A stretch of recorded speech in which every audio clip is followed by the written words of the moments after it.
she hasn't already, and then I'll be sending out the recording and a PowerPoint for the slides. So you can, if you're not wanting to be recorded, you can participate via chat and turn your camera off if you like, but please mute everyone so that we aren't hearing each other's feedback. So today's agenda is just a welcome back. Boy, people really, I think, hopefully took advantage of the month of July. I know they did in our world and took time off and did some rest and relaxation. And it seems like August 1, ECE came back to life. So we're hearing from you and we're excited about that and welcoming you back into our processes. Uh, Kara Kaiser, many of you know her well. She'll be doing some updates on what we've done to improve, change up some of our information, our database for health inspections.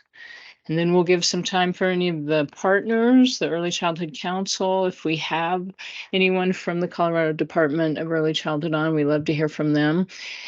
And then we'll finish this noon presentation with our a presentation on how best to utilize the services you have with your child care health consultant. We have Mary Mann will do some presentation on in general how to use the services that they're trained to offer. And if there's other health consultants on the call, they welcome any of your input as well. And then lastly, I just want to reemphasize, as we do each time, that our healthy CE at bouldercounty.gov, you may have noticed we changed to .gov. .org is still coming through, but we are moving to .gov. And all of your health questions should go there. But if you have questions about sanitizers, disinfectants, room arrangements, things that are not communicable disease. That's a good way to think of it. Please feel free to email any of the rest of the child health promotion staff. We've got people that Tori, Victoria Lee, and Heather Hosworth, Kyla Perlman, all doing health education. Martha does some health education as well.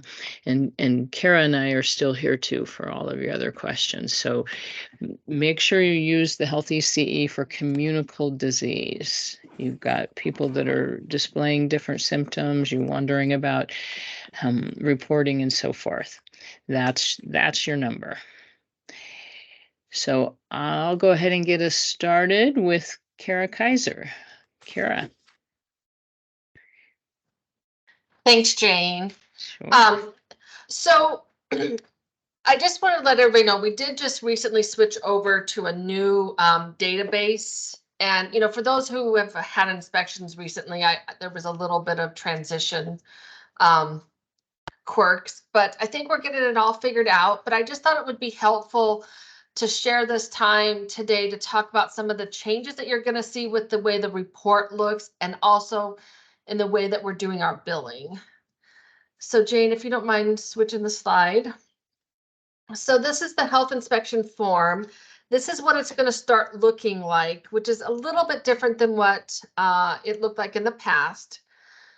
The biggest change that I just want to make sure everybody knows is we have removed the expiration date. And there's a lot of reasons behind that, but technically licensing looks at the date of inspection, and as long as it has been within 2 years, licensing is okay with it. Our other expiration dates, even though we're on a more frequent schedule, if the expiration date went a little long past a year, but it was still on the report, facilities were getting written up for that, and we wanted to take that out. So now it just is the date of inspection, and licensing is just going to make sure it's been done within 2 years. And so now the new system that we're using is automatically sending this report by email. It will no longer will I send you a separate email from me. The system is going to send the report from that health CHP at bouldercounty.gov. All right. And so I've gotten a few sites that say I didn't get it. So check your junk mail just in case it got filtered out through your organization. because we have had that happen, but just so you know to look for that health CHP email, and that's going to have your report. If you don't get it, feel free email me, let me know you didn't get it, because there's still a few quirks that were bugs we're trying to work out, but the last couple weeks it seems to be working fairly good. So that's really kind of the big changes. I do have highlighted on this report. Jane, do you mind going back to us real quick? The big thing too is the inspection result. I have highlighted in yellow. Your report won't have it highlighted in yellow, but I just wanted to show you where on that report that it says approved or approval pending. And the type of inspection is just above that. So that looks a little different than what the old reports look like. All right, thanks, Jane. All right, so for billing, we used to have where we'd send invoice by mail to the facilities. Some people got it, some didn't. Sometimes it went to the wrong address. It was just not a really great system. So with our new database, we are now sending electronic invoices, which I have heard from several sites that they like so much better than waiting for the paper invoice. So the big thing that we need to make sure is that we have a good email to be sending that invoice. You know, sometimes it's the director at the site, sometimes it's somebody in their finance department. So just kind of being prepared and having that information available so that when I do my inspection, that's going to be one of the questions I ask you is, you know, what's the best email to have the report sent to? And what is the best email to send the billing to? All right. Again, those invoices are going to be sent from healthchp@bouldercounty.gov. So again, just maybe check your junk mail, or if it is sent to a finance department or somewhere administration or something, let them know to look for that email.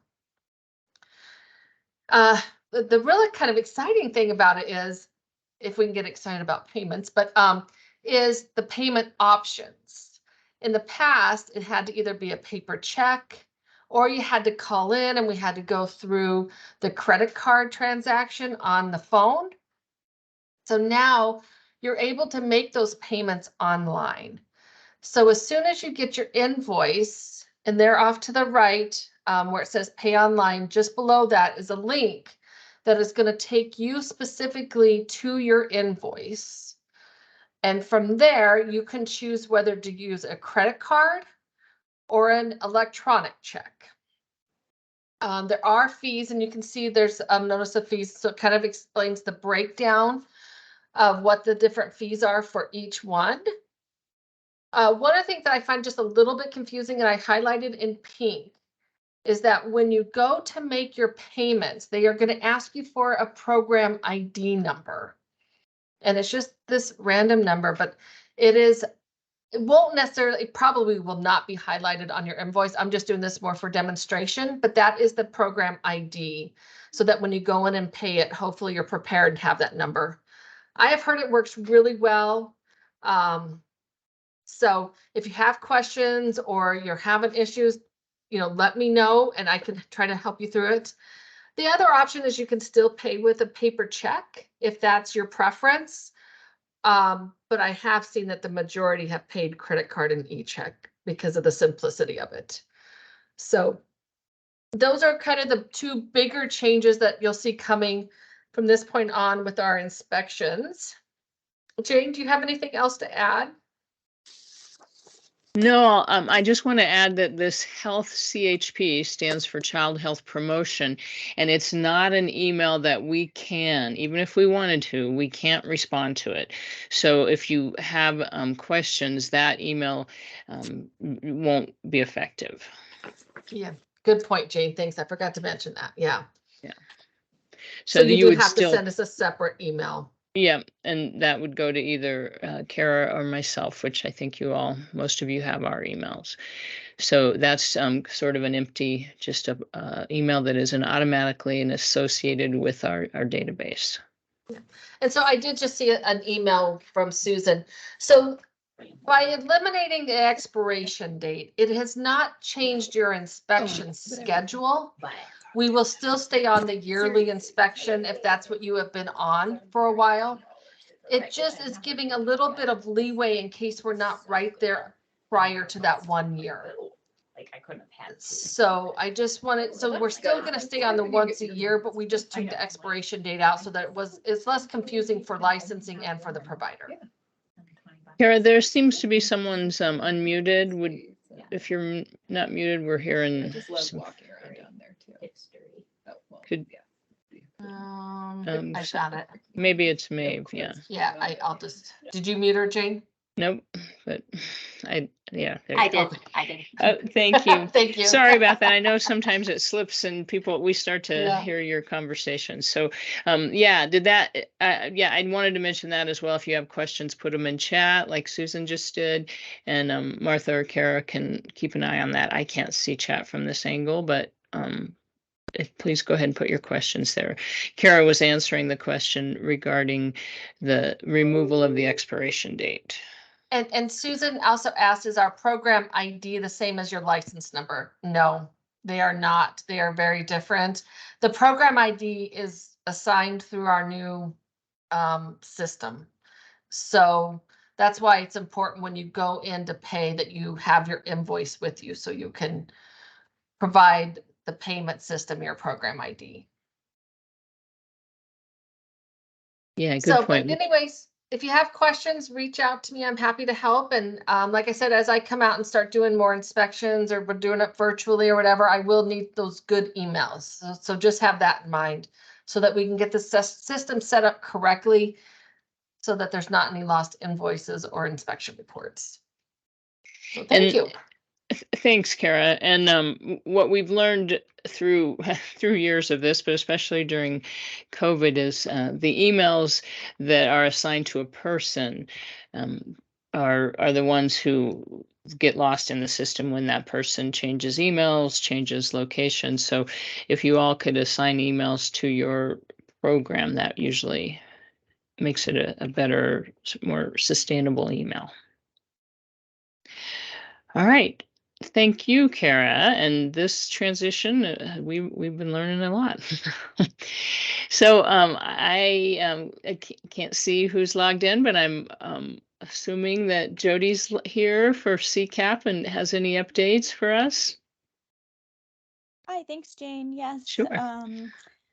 Let's see. I know there's been a lot of questions about how UPK and CCAP will work together, and it's kind of business as usual for us. I know that the Department of Early Childhood sent an email to all the providers to let you know to have families reach out to us. So you would tell them what their UPK hours are, and then they would request anything that is not covered by UPK. This is obviously for only duly enrolled UPK and CCAP families.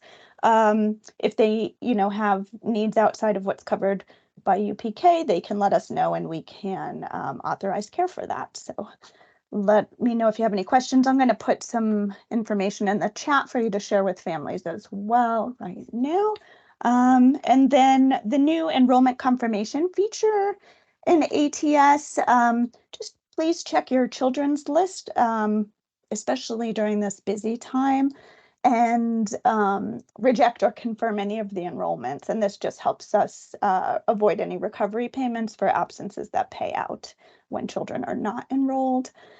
I do have a special session that everyone was invited to go over that or ask any questions about that feature. So if you didn't get that information and want it, please let me know. Happy to send the invitation again. I just think, did that show up in the chat? Okay. So there's an email address for families to use. There are 2 links to online forms for changes in schedule or changes in provider. Those are for families. And then for CCAP provider questions, we have our billing inbox, which, as Jane pointed out, all the county emails have changed to .gov. So we've got the CCAP billing at bouldercounty.gov, and then my email address as well. Happy to help with anything CCAP. Do I have any questions? Or do you all have any questions for me? Okay, thanks. Thank you, Jody. Amy Carlo for the Early Childhood Council, Boulder County. Hi. I have a few updates, if that's okay. I was thinking, I don't know if everyone knows that we, although we moved in May, ECCBC has a new office. We're located off the diagonal now. It's technically a Longmont address, but it's really right close to Niwot at 7105 La Vista Place. So we have a new office. We have a new training space there that we're excited to share with programs and hopefully have some more in-person trainings moving forward. Also, we have EQIT registration is now on PDIS, and our one of our class, we have a Tuesday class and a Saturday class. The Tuesday class, which Jane is teaching, and the Tuesday class is completely full. That class starts tomorrow. However, we do have space left in the Saturday class, which starts August 19th and alternating Saturdays through the beginning of December. With registration on PDIS, there have been some kinks in that as well. So if you have any teachers that have signed up, please know that it's a two-step process. So they request registration on PDIS, and then they get an email back from PDIS saying if it was approved or denied. It may be denied if someone is out of county because we're prioritizing in county people. But then there's another step where they're linked to Boulder County for people to complete the registration process and to submit payment if they're not a CCAP center. So if you know of teachers that have signed up or that have requested registration, please have them check their email, make sure that they complete that second part of the process, because we're finding that sometimes it's with the PDIS emails are going to people's junk mails, and some teachers are thinking that they're registered and they're not. So there is, I'll put our website in the chat. We do have instructions for registration on PDIS that really clearly states how to do that process. And I'll put that in the chat. And then also our application period is still open for the 2023 to 2024 Boulder County Quality Improvement Grant. And it's for licensed programs serving children aged birth to 5 in Boulder County. And if you want to apply, you can apply through your Colorado Shines QRS account. And if accepted into this cohort, programs partner with ECCBC and can get coaching hours and funds to support quality improvement, support towards your Colorado Shines rating, so your QRS rating. And Nicole Malone, our senior quality navigator, is available to help if anyone has any questions about that application process, and I'll put her email in the chat as well. And we have the Pyramid Plus incentive that is still open.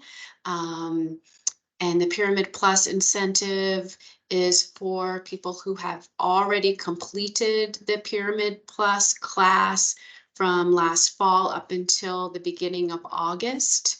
If they have completed that class, we are offering, they live and work in Boulder County, an incentive that pretty much can pay the reimburses that participant for the course of the class, but you have to have completed it first. So if anyone in your program has recently completed the class, please send them our way so they can fill out the application and hopefully get some money towards that. And the application period closes on August 15th. I'll put that in the chat too. And oh, thank you, Martha, for putting our address in the chat. And last two things I wanted to mention is we're going to be having another touch points in the beginning of October. Still working on those dates, so please keep an eye out for that. And an ECT clinic beginning in November. And that is great for teachers who are new or close to working towards their ECT qualification. It's a great 6-part course, introductory course, to help support them in getting information and learning about becoming an early childhood teacher. And I think that's all, but I'll put those things in the chat, and thank you. Thank you, Amy. Good to hear all of your progress there. And Colorado Department of Early Childhood, lovingly referred to as CDEC. Is anyone on the call that would update us on any of their communications?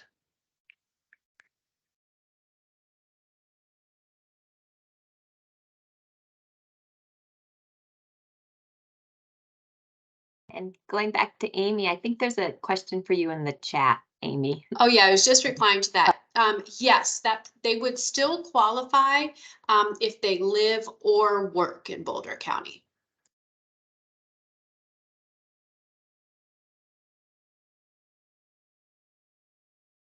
Thank you, Amy, and thanks, Martha. Is there any other questions in chat that we need to cover before we move along?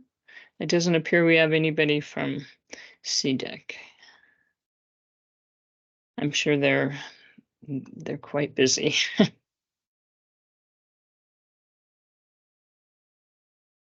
Well, then I will drive this presentation slides, but I'm going to turn it over to Mary Mann.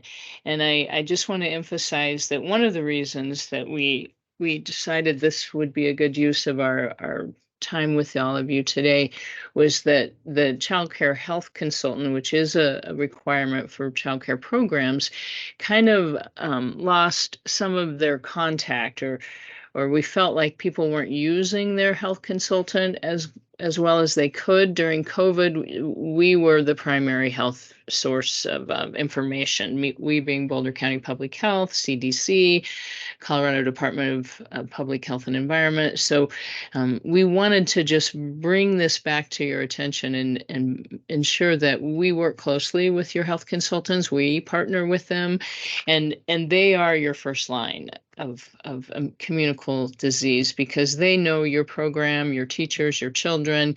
We look at it from more of a systems regulatory standpoint, and we certainly support you on your questions. We support our health consultants, CCHC, we often call them, but they are a really important aspect of that partnership. So we wanted to give them the floor to talk a little more about the training, the use. Many of you are well versed on this, but Mary Mann and Molly and that group have a large presence in Boulder County, but there's many more. We're not saying they're the only ones, and if others are on the call, chime in as they go through. But Mary, I'll turn it over to you.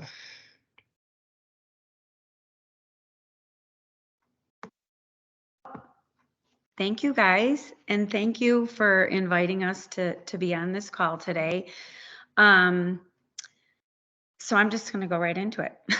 And Molly, the owner of our company, Child Health Connection, is also on the call with me today. So we basically, I know probably most of you, all of you know what a child care health consultant is, but sometimes people think that we're just like the people that come in and do the meds, like train on the meds. And our role is actually a lot bigger than that.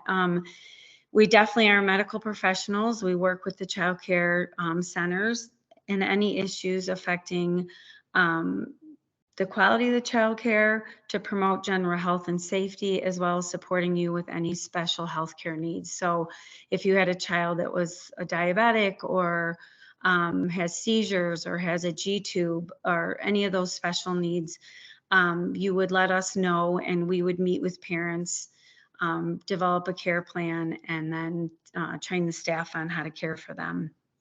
We are true advocates for the childcare industry. We work directly with the directors, the teachers, the families, and other healthcare professionals with the goal of keeping the children safe, healthy, and thriving.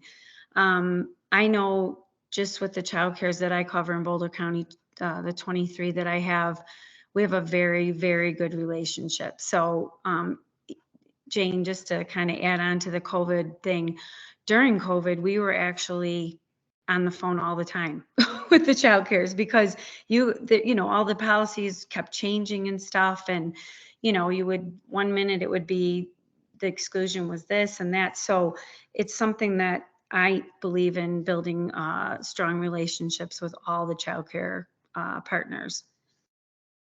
Next slide, Jane, please. Thank you. The credentials that we have to hold are a current Colorado license as a registered nurse. Pediatric nurse practitioners can do this job, family nurse practitioners or physicians. They need to have knowledge and experience in maternal and child health. And the state requirements are an active license. So these are the things that licensing looks for when they come and they check our binder.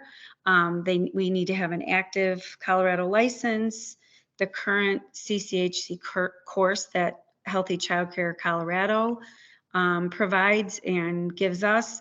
They're actually working on the next course for us, so that hasn't even been developed yet. We need our immunization certificate that we take every year. Recognition and reporting of child abuse and neglect certification. That actually is only taken every 3 years for us because we're not in direct contact with the kids. And then a biography that documents our maternal and pediatric experience. So that's what's in the binder and usually together that licensing is looking for. Next slide, please. So how can we help? We at Child Health Connection have a thing that tells you all about our services and what kind of things we teach. But basically, any illness, like if there's something going around, for instance, like adenovirus or something like that, or just a virus, and you don't know when to or how to manage it or when to make a call to the health department, or is this a reportable disease? Those are things that we help with. We help with growth and development questions, obviously the EpiPen or any of the medication for emergency meds trainings. And we also help with some immunization support. All child cares need to document and report their immunization data by January 15th of every year. So usually in November, we start reminding them to collect it, and we can actually help them a bit with that. Next slide, please. So again, to recap, training and delegating staff for medication administration and special health needs, ongoing support of med administration and special health procedures. We create a lot of care plans. We might get a phone call from a center saying, we have a child that just got diagnosed with FPIES, which I have to be honest, even though my background's neonatal intensive care, I had no idea what FPIES was. And it has to do with how they digest protein. So we've actually developed a lot of care plans just to help the staff and what to look for and when they might need that medication that they're prescribed for that type of healthcare plan. We provide resource and guidance on anything from hygiene, nutrition, normal growth and development, and also medical and behavioral health. It's not our forte, the mental health part, but we definitely know some of the guidelines and we have a good connection with mental health partners. So we definitely will give you resources. We can back up meetings to support you if you have a child that has some behavioral issues and they're wanting to meet with parents. We've been in a lot of those meetings just as a support to the director or staff. We can do some immunization support, such as, are they up to date with their immunizations? Have they filled out a non-exemption or a medical exemption form? Any equipment safety and injury prevention, and then those interactions between families and caregivers. Next slide, please. So when do you call your child care health consultant? This is, again, a form from our company, but it's if you need help with a child that's enrolled that needs help with a care plan or has medications or has an EpiPen, a health procedure, they're on oxygen, G-tube feedings, they're diabetic, Any other topics that manage illness and disease prevention, equipment safety, the things that I spoke on the last slide about, and then delegating for those meds or those special procedures. Next slide, please. So next we're going to just go through some scenarios. So the CCHC or Child Care Health Consultant role as far as resource and guidance. So let's say you have a scenario where it involves like normal growth and development and nutritional needs for your child. The infant room supervisor asks the director about the appropriate number of diapers that a 16-month-old should have during the day. For the past few days, she has observed that this child has only had one wet diaper in an 8-hour period. So they call us and they're like, what is normal? How do you think that we could be supportive in this situation? If you could put it in chat.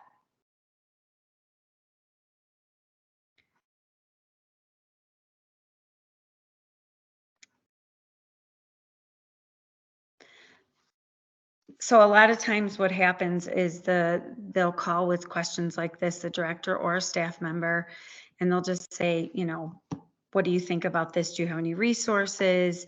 Do we need to speak with the parents about this? Is this a normal type of situation? And then we'll go and research and figure out, you know, what a normal amount of diapers is for that time period, and then ask a lot of questions. So we'll say, you know, does the child appear dehydrated? Are they drinking? You know, are they eating? Those type of things. And then we kind of come together with a plan for how to approach parents, or maybe that's the norm for this child. Next slide, please. So the next one is the CCHC role, behavioral and developmental support. The scenario is connecting to early childhood mental health consultants to provide resources for managing child behavior. So this actually happened to me. I had a director come to me. There was a 4-year-old in the program that had a lot of difficulty following directions, was very socially behind in communicating with his peers and forming relationships with other children. So they asked me at the monthly visit, this had been going on for quite some time, how can we help them and their family to prepare him for kindergarten, because he's 4, so he would have gone to kindergarten the following year. So the way that your child care health consultant can be supportive in this scenario, I went and researched some information. I talked with mental health partners.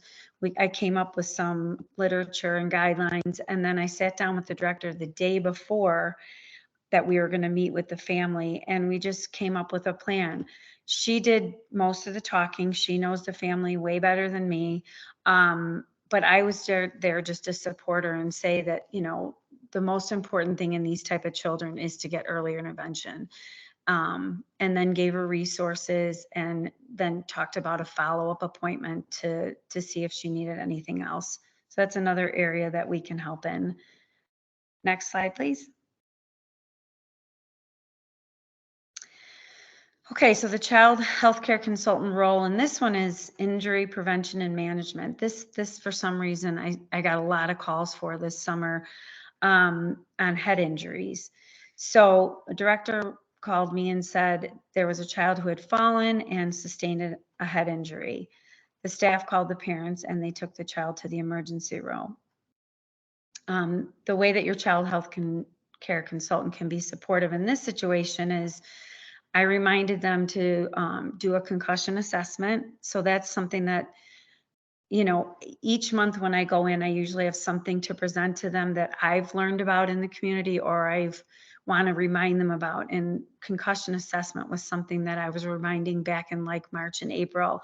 And I have a little tool that I gave each one of my child cares on doing a concussion assessment, because it's so important if they hit anywhere from here up that they do that assessment. And they also need to document it on their injury report form that a concussion assessment was performed, because licensing looks for this. And if it's not, they will ding you for it. So that's something that I thought was important. If the child goes to the ER, then licensing has to be called, because that's just part of the process. So I always remind them of that too. And then usually they don't call me when it's actually happened on what to do, but we can help with, you know, first aid for those type of things and how to care for the child who's fallen, that type of thing. Next slide. The child care health consultant role here is disease prevention and management. We get so many calls about, you know, what's going on. If there's a bunch of cases of hand, foot, and mouth, or this summer there was, I saw quite a bit of impetigo. Sometimes it's just viral like symptoms, or you know, stomach bug, that type of thing. So in this scenario, we're talking about hand, foot, and mouth, and I put some pictures in there. A director has documented several cases of hand, foot, and mouth disease. The director is getting pushback from parents who question the exclusion guidance. I'm sure all directors have been in that boat before. The director calls the CCHC because she needs help communicating the guidance to parents and also a plan to mitigate the spread of this virus in the childcare setting. So the way that we help in this is there's many things that we can do, but we usually will go to the infectious disease guideline book to get the exclusion criteria and, you know, how long they would need to be excluded if that particular disease needed exclusion. We work with, like I said, different viruses that might be reportable, or different things that are going on that are reportable to the health department, and we remind them about that. Our company actually has a hand, foot, and mouth disease health alert that gives like the symptoms and how long, you know, what needs to be done with that you can use as support to give to your parents. And again, just any other guidance that we can use to help mitigate the situation as far as cleaning and sanitizing and disinfecting and that type of thing. Next slide, please. Does anybody have any questions or a scenario where you used your CCHC in the past, and what's worked, what hasn't worked, those type of things? Mary, it's Molly. Yeah. Hi, everybody. I work with Mary at Child Health Connection, and I just wanted to add, Mary, I thought you did a wonderful job. But you. I know you've probably heard this all from your nurses in the past, but you know, when it comes to parents questioning the guidance, or especially the exclusion guidance or immunization, your policies, we nurses are wonderful, or we're the wonderful bad guy. So you could always use us as, well, I've discussed this with my nurse and this is what we've decided to do. So we nurses are here to help uphold your policies. We're also here to help you create policies too, because we actually we're fortunate in that we see many centers in your communities, so we know what others are doing and what best practices are. So if you do need your nurse's help when you're creating an illness policy or an immunization policy, we are here to help with those things as well. Thanks, Molly. Yeah, thank you, Molly. And I just wanted to add to that as kind of that full circle that Martha might want to say. That the nurses, the child care health consultants, they're there more often. They're right in the thick of the situation, and often have been pre-warned that there's certain behavioral or health things that are coming. And then the nurse and or any of the directors are always welcome to contact the health department. But sometimes when Martha might be asking when you email Healthy CE if you have talked to your nurse, because that's really important information. Martha, do you want to add to that? Yes, thank you so much, Jane and Mary. That's generally number one, is what I put. Have you talked to your healthcare consultant? Because we like to collaborate with them. And I think in particular, lately, we've had some chickenpox cases, and some parents had sent their children to school for the whole week because they thought it was bug bites.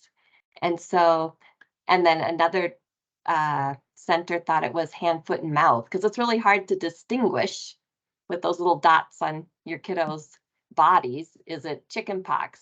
Is it hand, foot, and mouth? Is it something else? And so we like to work closely with all child care health consultants. So you can understand now why I put that as number one when I often reply back to you, because we partner closely.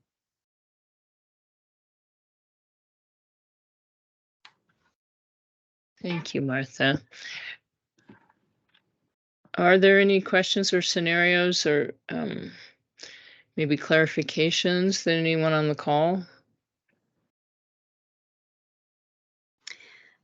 I just wanted to say, Jane, about the illness surveillance log. So that's something that we worked on together, Martha and I, to get it a little more easy for the directors and childcare providers to type into if they wanted that option, or write into. So we have like a newer, updated one that I know that was presented out to all the early childhood educators, but I think that's been working well, right, Martha? The new. Yes, thank you, Mary, for mentioning that. In the fall, as you know, we had quite a few RSV cases, and we were just getting illness logs, maybe 4 or 5 a day. And I work with the epidemiology team that goes through there and tries to look for trends and helps provide surveillance for the Colorado Department of Public Health and the Environment, so they could help restructure a little bit the hospital system so that more beds were made for youth or children 0 to 18 than for adults. And so all of your data helped us with that big surge in November last year, but we realized the forms weren't efficient for you all or for our epidemiologists. So we worked on that and created a form that, and if you want, I can put it in the chat again, but created a form you could print out and put in each classroom, or ideally, the director would collect all that data. So you could help us be disease detectives, I guess, noticing trends in different classrooms. So, and we also created a form that you could fill in and type on the computer as well. Thank you. And then to even tighten that network a little closer in any of those situations, oftentimes Martha would contact Kara and say, when was the last inspection? What kind of sanitation, disinfecting, food policies are in place? So just so you know, where the connections that really help us help you and keep our community healthy are all of these pieces. And we work closely with each of them, especially as we move forward into these unknown areas of communicable disease and trying to figure things out, where things are being spread, how it's being spread. It takes a village. It certainly takes all of our work, and you, the director, the teachers, are right in the center of that. So knowing that you have this system in place here is our message to you today.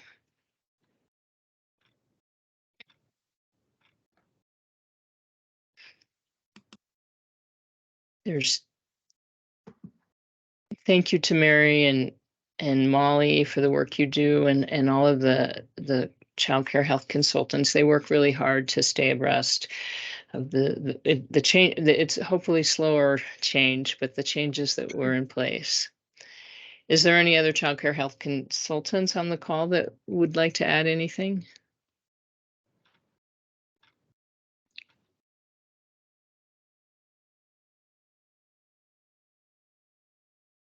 Right. Well, Healthy Child Care Colorado is also a resource for child care providers, child care educators, and they have a lot of resources on communicable disease and health in general. They're also the home for the Pyramid. Pyramid Plus is the foundation of that program is there.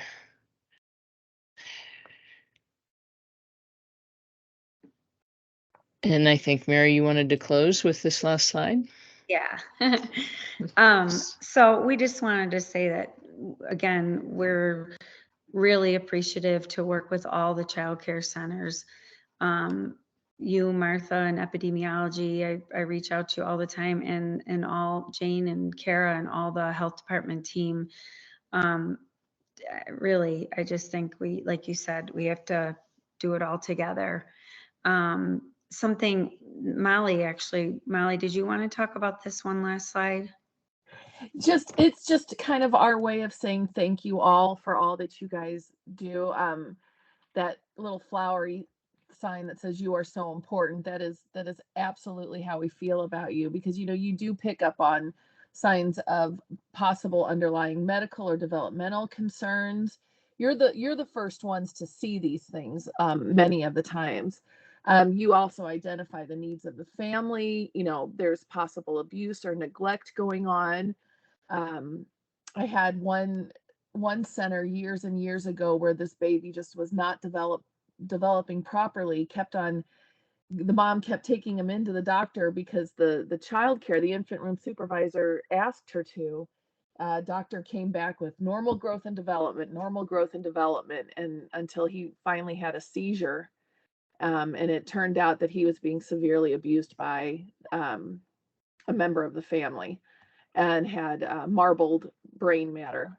So it was a very sad story, but it was the child care providers, it was the teachers that kept on pushing this until finally an answer was given. You know what? And I don't mean to belabor that sad story, but I do want to tell you that an investigation was done by the police, and it was because the child care center documented all their conversations and all their observations that the police came back and were very appreciative, because they had a running log of the problems that this child was having. So also, we work with your health department, mitigation strategies, as Mary was saying. But I think the most important thing that you all do is you give children with chronic health needs a good foundation as they begin their educational years. And if we can develop a care plan for them now in the preschool setting, then that will just carry on over into the kindergarten through high school years. So you guys are amazing at what you do. We are so very grateful to work with you. If there's anything as childcare health consultants that you would like to see us do, or to be more helpful, you please let us know. We are here for you. Thank you, Molly. I'd like to say that the early childhood system knows children, and the parent knows their child. So that partnership and that comparison, those examples show, are what really keeps our child care community safe and healthy. Mm-hmm. So And just this, Jane, there's one more question in the chat from Michelle Please. Foreman, and maybe Molly and Kara and Mary can chip in on this. Does anyone know when or if physicians will be required to use the Colorado form for immunizations?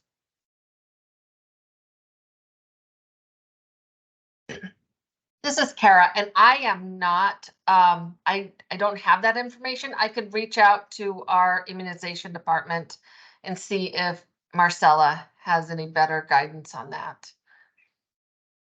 Unless someone out there does know the answer. Martha has been talking to the state immunization coordinator as well.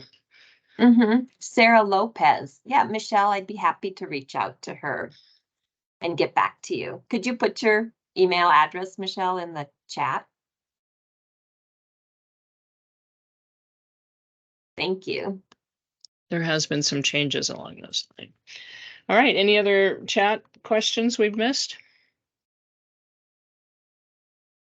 You guys are quiet all around. Okay, well then I just wanted to close with letting you know that the next 2 months we'll have some what we've been calling some training snacks from some of the child health promotion staff. We're going to do on September 11th, noon to 1, is one called Nature Connections on movement and nature. One of our staff Kyla Perlman, attended a conference, and I think her and Tori have been working together on putting a presentation on involving children in nature. It sounded really interesting. It was on the reminder email that I sent out last Friday, but I'll do another reminder. Noon to 1 this time period on September 11th. And then Tori and Heather Hosworth will be doing a presentation on October 16th, also noon to 1, on storing your fall veggies.